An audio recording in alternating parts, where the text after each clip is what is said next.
The next piece of footwork we need to go over is called our defensive chase footwork, okay? And we're gonna start from a base, and then I'm gonna show you how it goes into a full play. What we need to remember is that we want to initiate with a crossover step. So that crossover step is really important, and you wanna make sure that you're not lifting your lead foot, because a lot of players, when they need to pursue a ball down the line, or maybe for a cut shot, they're going to lift this foot and then start running. You haven't gotten anywhere.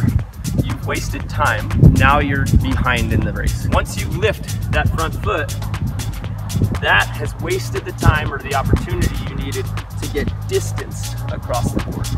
So we need to practice this crossover chase footwork. And the chase footwork with a crossover should look like this. I'm playing defense down the line.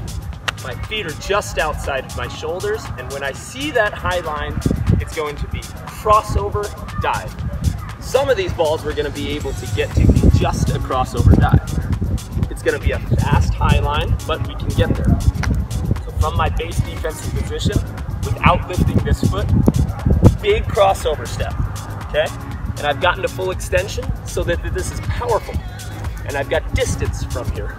If we only cross over here, we haven't gotten anywhere from our inside push leg. So practice being powerful from the first step, boom. Right, and I've gotten longer than my legs because I've extended it fully. So I'm here, feet just outside my shoulders, first step. Okay, that should be the first step in your high line chase. Some of these, we're gonna dive right away. So it's gonna be crossover, dive. So again, if we're showing defensive chase footwork, we need a powerful first step, and that's a crossover step. My lead foot should not lift. So from this position, do not do this. You've wasted time and you've wasted space. You've taken a step and you haven't gotten anywhere. Make sure that you use this leg to push off of, this leg to drive crossover. So for my high line, big push, dive, and I've already gotten from a decent defensive position. In one step and a dive, I've gotten all but maybe 12 inches of the court. If somebody's gonna beat me in the last 12 inches of the court all day, I'm gonna give them a round of applause and accept a lower paycheck at the end of the day.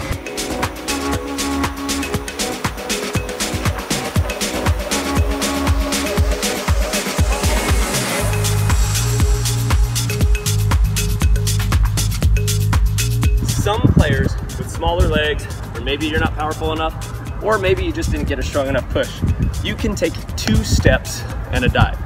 So it's gonna be crossover, drive step, and dive. From my defensive position, again, I'm here, I see the high line, crossover push, second step, push, and then I dive. If you use these 2 steps, you should, if you get full power and full extension out of both of them, you should be further than the entire court.